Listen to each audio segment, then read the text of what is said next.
fences won't hold us back, raising awareness through every track. All-Star PD Sportscast on the rise, shouting loud, reaching the skies. Can't stop, won't stop, our game is strong, fighting Parkinson's all day long. Welcome everyone to another episode of All-Star PD Sportscast with our amazing hosts, co-host here. I always do that there, Tim and Tim Locker. Please also support him at my PD party. And I'm Sharon's son, George, Dr. George Ackerman, where we discuss the world of sports and slowing the progression of Parkinson's disease. One of my favorite things of the show is not just that I get time with Tim, that's one of them, but number two is that there's so many sports in the world. I remember there was this funny TV show, like, it would kind of search the world for different sports that we weren't even aware of. So when we feel like we might have run out, we can head to that. But today's a really special guest, someone I consider family. He hope he knows that, and a topic that we haven't covered, and one that I think should be really covered around the world, which even more than it is. So wanted to, before we welcome our amazing, incredible guest, want to throw the show again to send love and support to my co-host, Tim. Hello, guys. What is shaking? I'm very excited for today's show. You know me, I'm always big on advocating, getting the word out, and I definitely think that people who have a little bit of a larger spotlight than you and I can help do that. And I love telling tales of such inspiring stories, and I think we have a great one today, George. Yeah, I mean, I always love tackling these topics with you because we've been through a lot so far. I can't believe how a year flew by. We've already have over, I think, 15 almost shows. So I always joke, and when we're 10 years from now, imagine how many incredible guests we've had, but I do hope we find a cure before that. So without further ado, I want to welcome Todd to our show. Again, he's been on my show, but we've done a lot together, and today is something important because we can actually talk and concentrate on sports. So welcome, Todd, to the show. I was wondering if you could tell a little bit about your background and also, this sport that I think I tried just the regular stationary and I can't compete. So this is really, I think, I don't know why it seems rare. Maybe I'm wrong, but I think it's one that so everyone out there really could probably try. So. All right. Well, thanks for having me on. Yeah, I'm Todd. Let's see. I live in Portland, Oregon. Yeah, I'm a rower. I started rowing. My rowing started back in college, like way back when. I was a freshman at University of Buffalo, and I saw a flyer outside my dorm. I didn't row in high school. I was a walk-on, as they say. So, anyways, I saw a flyer outside my dorm for an informational meeting. I went to the meeting, and I was pretty much like I was intrigued right from the get-go. Sorry if I'm repeating some of these stories, but there was a bunch of people at this meeting, and the coaches were talking about the team and showing videos. And two things struck me at the meeting. First of all, was one of the coaches, Tom Mazzone, who I still, respect and sort of appreciate all his efforts. So he was sort of saying, most of you guys won't make the team. Most of you aren't tough enough. Most of you aren't fit enough. Most of you can't handle this. Basically, I was like, okay, challenge accepted. All right, this is intriguing. And then they showed a video of some sort of international or collegiate eight-person race. And there's like the coxswains are yelling, the guys are like grunting and groaning, like straining under the oars. Looks like real exciting and fun. And then they cross the finish line, and everybody's like slumped over their oars. So I remember thinking to myself, like, okay, I can do this. I remember thinking like, oh, that looks fun. Like hurting yourself looks fun. I don't know, for some reason that looked fun to me. And I also remember thinking a little more like if a component of the sport is just about enduring pain or pushing yourself physically hard, I can do that. And the sense I got pretty quickly with the sport of rowing is that it does require a high level of like technical skill, I guess you would say, as far as manipulating the oars and rowing well. But it's a sport that rewards hard work. It rewards less like raw talent and more just being able to put in miles, endure discomfort, endure being outside in the rain in bad conditions for a long time, spending a lot of time on the rowing machine, as you are talking about, George, So I got the sense it didn't necessarily require, you didn't have to be a natural right from the get-go. If you could handle pain and if you could push yourself hard and you could endure, you could put in a lot of training, it seemed like a sport that you could excel at. So, which is great as like a college freshman looking to sort of, create an identity for myself. So. Yeah, I got to ask this because I have a tough question on the show. I could be wrong, but two-parter. I heard that you're a coffee connoisseur, so I want to know what the best coffee around is. And second, when I'm in college and I'm seeing a bunch of flyers, I'm looking for keg parties, how to cheat on. What in the world makes you think you could just become a rower? I mean, obviously you told us about the wanting to push it to the limits, which is I'm sure has served you well in Parkinson's for sure. Yeah. But did you have any kind of background in the family, or like had you seen it before and thought it was interesting, or was it really just everything you just said? Like that's when Yeah. Yeah. Well, I think there are a couple things that maybe are relevant for the story. So my roommate Mike and I, Mike, we went into high school together. So we were roommates, our freshman year. So we were both doing all kinds of stuff, like sort of find our niche. We were going to like fraternity rush events and getting free food and hanging out with dudes. And so I remember we were both kind of like looking for fun stuff to do. And I remember we both saw the flyer. So he and I both went to the meeting. We both came away from the meeting with completely different perspectives. He was like, "No way, man! I'm not getting up early and hurting myself on the rowing machine." And I was like, "Oh, I'm doing this for sure." So yeah, so it was, yeah, we were. I mean, I think we were sort of trying to find our niche, and for whatever reason, this one like fit. This one seemed like a way I could like create. I keep saying like create an identity. So yeah, I felt like I could, like I said, I thought it could give me friends, and it could be a way that I could be good at something. So I got that sense like right from the get go.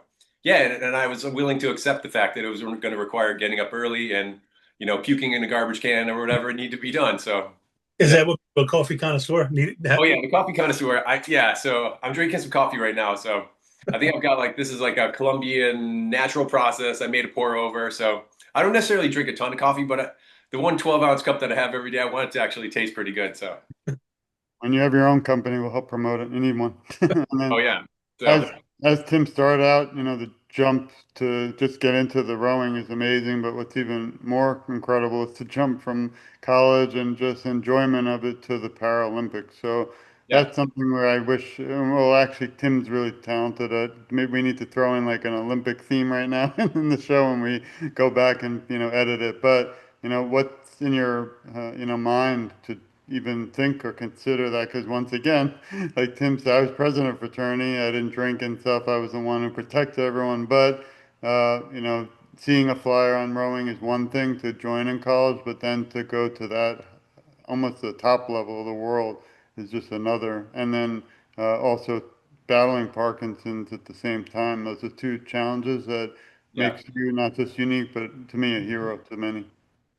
Yeah, I think one of the things that is relevant maybe to the big picture is that I was hooked pretty early on the sport. I really just like it's a fun going back one thing I was to say, like in high school I was a pretty average athlete. I was always like a lot of times if we would give out like superlatives, the little coaches awards, I was like best athlete or hardest worker.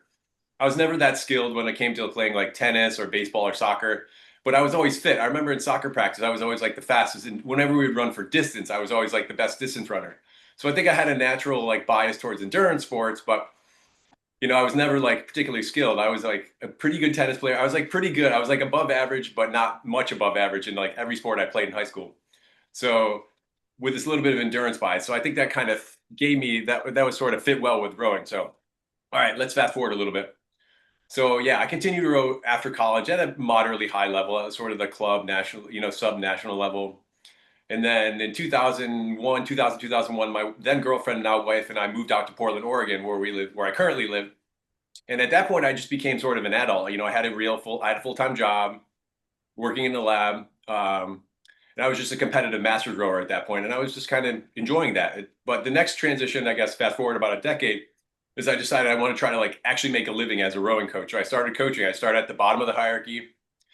I started coaching junior, like high school athletes and masters athletes, just part time.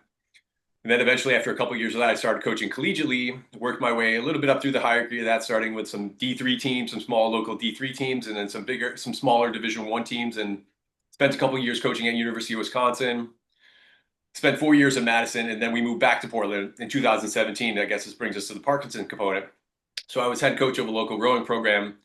That's when I first started. And I was so when I moved back to Portland, I think upon thinking about it a little more, I kind of, it's not my life was perfect. I was in my early 40s. I was a competitive masters rower.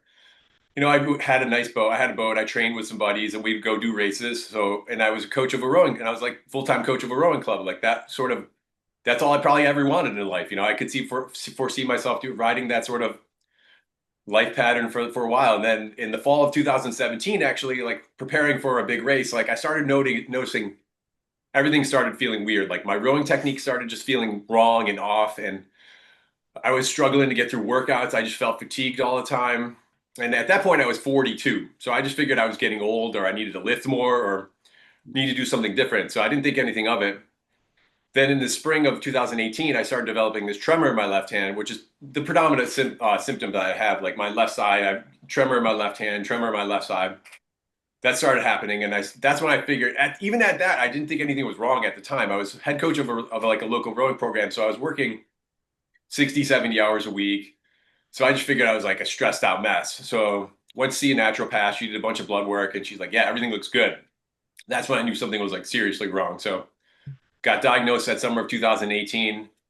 And I guess maybe this is sort of a critical point. At first, the first thing I thought upon diagnosis was a couple of things, like, what does this mean for my relationship with my wife? Is like, she gonna have to be a caretaker for me? I remember also thinking, I also thought two things. Like, I remember thinking, well, I don't think I can be a rowing coach anymore. Like, it's physically demanding. You're outside, like Yeah. lugging around gas cans and boats and in the elements with the rowers. And I also remember thinking, well, there goes my like being a competitive rower. I can't see how that can continue either. So, which is kind of a bummer. That was like my whole life, basically, like right there, gone, basically. So for a couple months, I just kind of sat with that, I guess you would say. But the one thing I did going back to college rowing is that being like what I would call an obsessed rowing nerd, I guess you would say, was good in that I knew about the Paralympics. I knew that the Paralympics existed. I knew that the Paralympics had rowing in it. So I remember asking myself, like, what is the deal? Like, what, given my symptoms, can I get classified as a Paralympic athlete or designating as like an adaptive athlete, and maybe just like start racing again as like an adaptive or Paralympic athlete, like locally or regionally? So I looked up the criteria, and based off my symptoms, I figured I'd be able to classify or be designated in the PR3 category, as it's called. There's three categories for Paralympic rowing. I'm in PR3, which means I can use my leg, trunk, and arms. I can use the sliding seat and the normal rowing technology. So I was like, all right. I remember thinking to myself, okay, maybe I can race. Like, maybe I can get classified and race again. And then the other thing is I hunted on the internet. So the Concept 2 rowing machine is the rowing machine that all the competitive rowers use to sort of test themselves and do most of their training. The good thing is, like, most teams and Concept 2 has huge databases of results. So I started hunting on the internet and found all these times from the rowing machine, like what we call the 2K scores, the 2,000 meter times. That's the standard, is the Olympic distance is 2,000 meters. So I found a huge chunk of 2,000 meter times for the French guys, the French para team, the German para team, the British para team, and the Americans as well.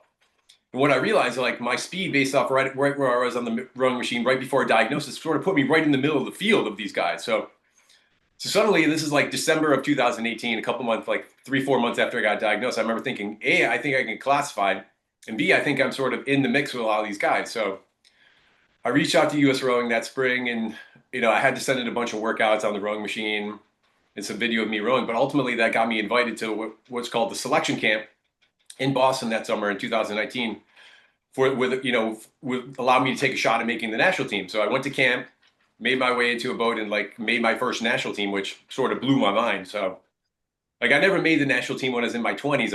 I think I wanted to, big part of me wanted to, but I could never figure out how to put together working full time and training 3 times a day when I was 25. So suddenly I've like fulfilled my rowing dreams and made the national team. So, Yeah. so yeah. I ask you, Todd, not to cut you off. Yeah, pause there. Did you? Now, I think both George and I, on separate occasions, have spoken to Pat Morrissey, who does a lot of work with the Fox Foundation. Did a 41-day row in the Pacific Ocean. He talked a lot about some of the symptoms he had experienced while rowing, because a lot of people just think it's the physical aspect of it, but it's also when you take your meds and your off times and your sleep. I mean, did you experience a lot of that? What kind of symptoms did you experience during your trials and tribulations, so to speak, on the water? Yeah, I definitely, and now, especially as things have gone on, my disease has progressed over the 5 years or so. I guess it'd be 6 years I was on the national team, from 2019 to 2000, or I guess 5 years, 2019 to 24. At first, the first summer of 2019, my symptoms were pretty mild. Because I'd only been about a year into diagnosis, so I wasn't taking carbidopa, levodopa, or anything like that yet. So I didn't have to do too much to really manage my symptoms. The only thing annoying at that point is because my left arm is kind of funky, it really messes with my technique. So I have to be really thoughtful about the way I row and create new drills for myself to try to like reteach myself how to row. As things went along, like last summer, for example, last year, yeah, I do try to time to make sure I'm in and on phase. I'll try to time my medication like the carbonate, the Cinemat, make sure I'm in and on phase. Sometimes if it's a big race and I'm not sure, I'll take a huge dose. Yeah. So to really ensure I'm in like a very strong on phase, and even if it comes with a little dyskinesia, which really doesn't really bother me too much when I'm rowing. So yeah, it does definitely take some management. So Now, when you got obviously we spoke, and you're just an all around athlete for sure. At least that's what it sounds like, and you're obviously very dedicated and determined. So a lot of that stuff didn't scare you, but when you first got diagnosed, did you have any issues there as far as battling any kind of depression or coming to terms with it?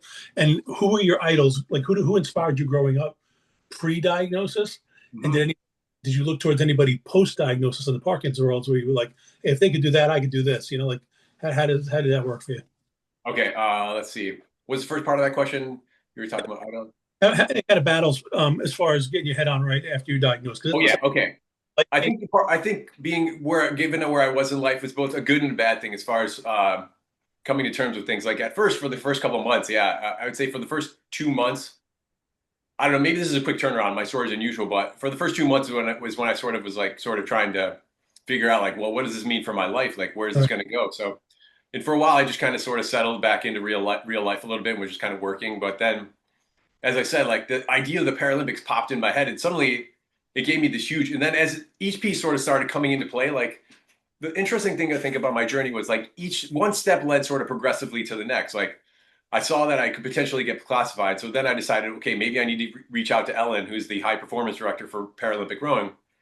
Then she was like, okay, do some workouts. So I was like, okay, I got to get back. I got to get down doing some serious work so I can send in some good scores. Then it was like, okay, I get good scores, then set up getting classified. And it was like, all right, so I got invited to camp. Then the next step was like, try to get a seat in a boat. Then after that, after the World Championships, that first year we finished in sixth. We finished in last. We finished 6 out of 6.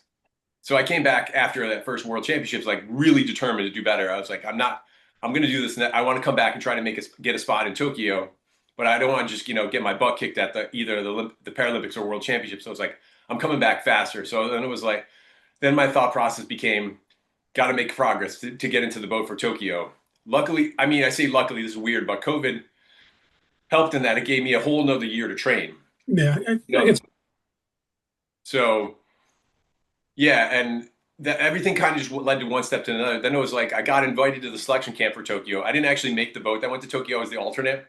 So after Tokyo, it was like, that's it. I want to get into a boat. I'm going to do what it takes to get into a boat that has a real shot to get a medal at World. So it was like, okay, so I guess I kind of viewed it like climbing a mountain almost, It was like, get to this first step, get invited to selection camp, get into a boat. All right, get invited to Paralympic selection camp, get into a boat, get invited to Worlds camp, win a medal at Worlds, like go to the Paralympics. Like one step kind of led to the next, luckily. You had those goals kind of set in front of you, which is yeah. good. Right. So I guess the nice thing about that, it allowed me to a little bit live in sort of, I guess you say, like denial about really fully coming to terms with Parkinson's, like having that. So I think it was both a good and a bad thing. It certainly gave me purpose and, gave a lot of meaning and structure to my life. But at the same time, maybe it put me in a little bit of phase of denial. Like it's hard to, at times it's hard. It is a little bit of a mind bending situation. I'll go to the gym and say, deadlift 400 pounds or like, this is going to sound weird too, but I have 8 world records on the rowing machine in my sort of Paralympic age category. So I'll go, throw down do a really hard, challenging workout on the rowing machine, go really fast, relatively speaking for me. And then it's like you go see your neurologist and, you're thinking like, how is this possible that I can do one thing but have this other thing going on too? So, yeah.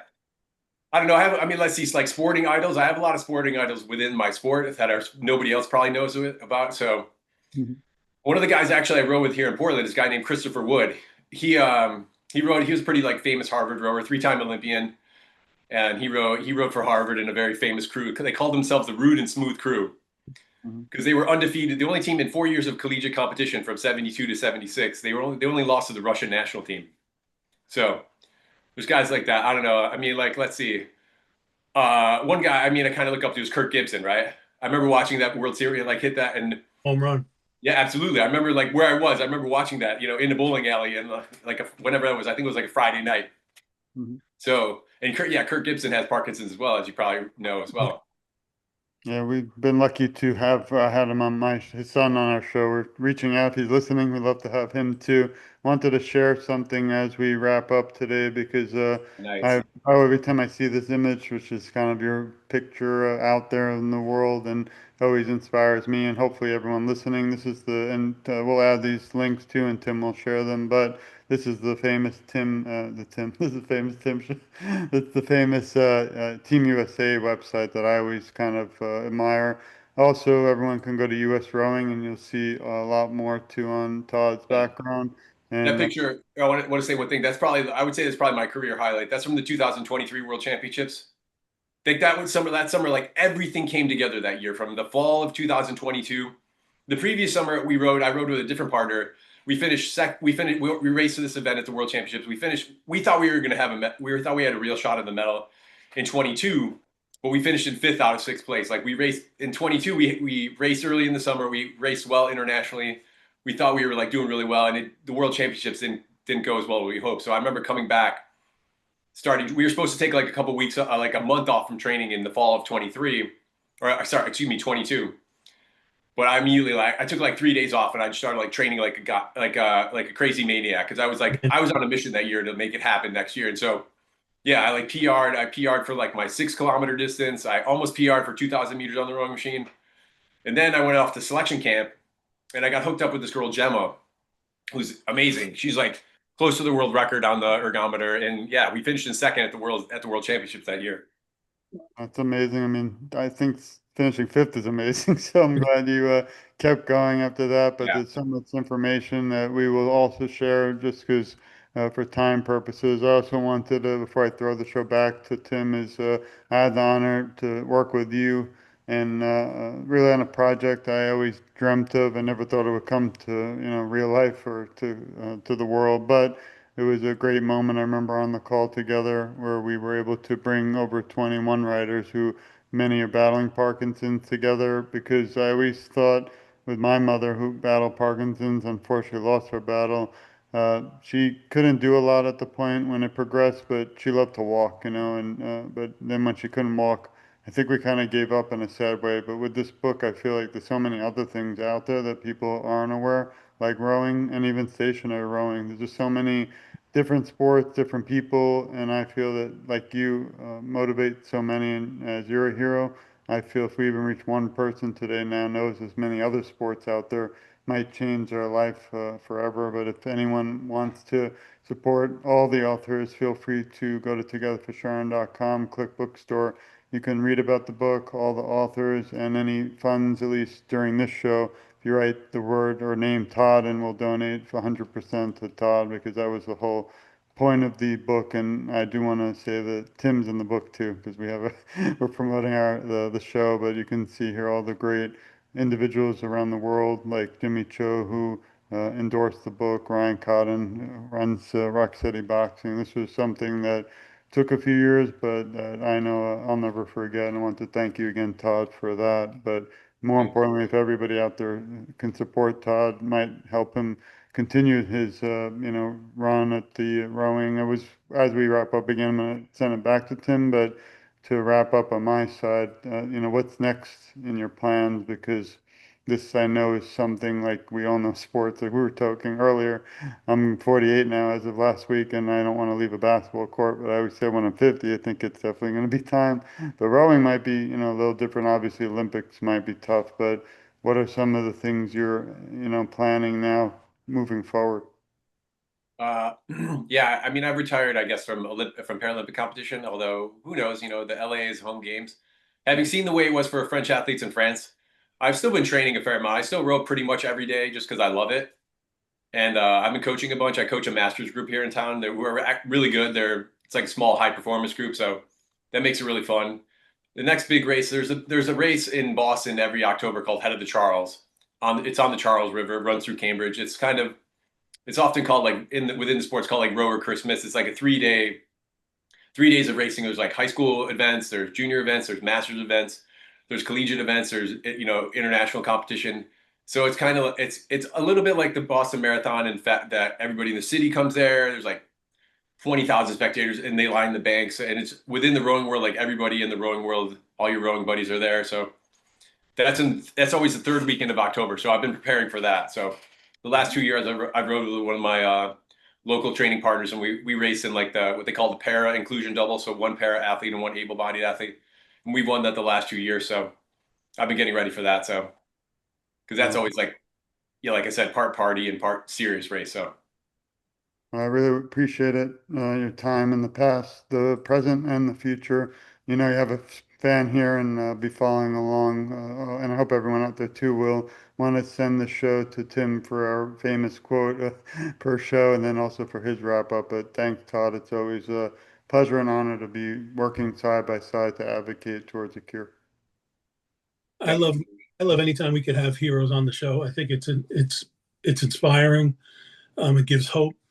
Everybody who watches the show knows I always like to try and find a famous quote from an athlete. I didn't have to look too far. I'm not going to say it's famous yet, but I think it should be. Our guest here, I found an interview. He said, "I never made the Olympic team during my able-bodied days, but now I'm living about my rowing fantasy, but with some sort of baggage with Parkinson's. The reason that I find this so inspiring is we keep telling people you don't have to give up on your dreams. A diagnosis doesn't mean you have to give up on your dreams. You may have to alter it a little bit. You may have to find new dreams, but this man here had every reason, just like the rest of us, to just go quietly into the night and just live his life the way he wanted to and relax. But he didn't do that. He became an inspiring story. It may have changed a little bit, but he didn't give up, and that's the whole story about staying physically active. You don't have to give up on your dreams. You might just have to alter them, but they're still there. And I think he's a perfect example. And I'm so blessed that we had him on the show today. thanks, Tim. That's pretty awesome. Thank you. As well for all your work too. Thank you. Thanks, Todd, and thanks, Tim. I guess now we have three people in our family, but also everyone listening. We always welcome you into this world. Please share the show, support all Tim does and Todd. I always say the show, they always say the show must go on, but it can't without everybody out there sharing it, supporting us. Again, feel free to also donate to Team Fox through Tim. He knows I won't accept anything except that no one's alone in this fight. So you can reach out always to Tim at My PD Party on Instagram, but also many social medias like Facebook, TikTok, and also can reach out to Todd. We'll provide his information because you might have a day where you're struggling and then you really need an inspiring story. And to me, when I've had my tougher days, I looked at Todd and realized that there's still a lot of work to be done. We can't give up yet. So I want to thank you both, of course, everyone also for listening. This has been another episode of All Star PD Sportscast with my incredible host this way, Tim, and also at my PD party. We'll actually be live together. We'll do a little thing, I hope, if we have time. I think we're going to be busy in Washington, D.C. at the Capitol. I don't think Nintendo is ready for that, sir. Yeah, it's on September 9th, 10th. We'll be actually at the Capitol. I just imagine a beautiful photo at the Capitol with Tim, and maybe we'll have to bring the hat, or we'll have to impose them on because we'll get yelled at for not wearing suits. But imagine that. I think we're going to need a trip after that someday to the Rocky Balboa statue because we need a sports one in front of that. Philly. Go see Todd. Down in Philly. Are you talking about the rock? Yeah, exactly. It's right by Boathouse Road. That's where all the rowing happens. Exactly. So that'll be image for all us for sports. But this has been another incredible episode, and if anyone also interested in recommending any heroes like Todd on the show in the future, reach out. We're always here for you. But this has been another episode of All Star PD Sportscast again. And this is a show where we discuss the world of sports and the progression of Parkinson, but mainly to know that you're never alone. There are options out there and never give up. Again, we love you all. We'll see you soon. Thanks again, Todd. We'll see you also. Thank you.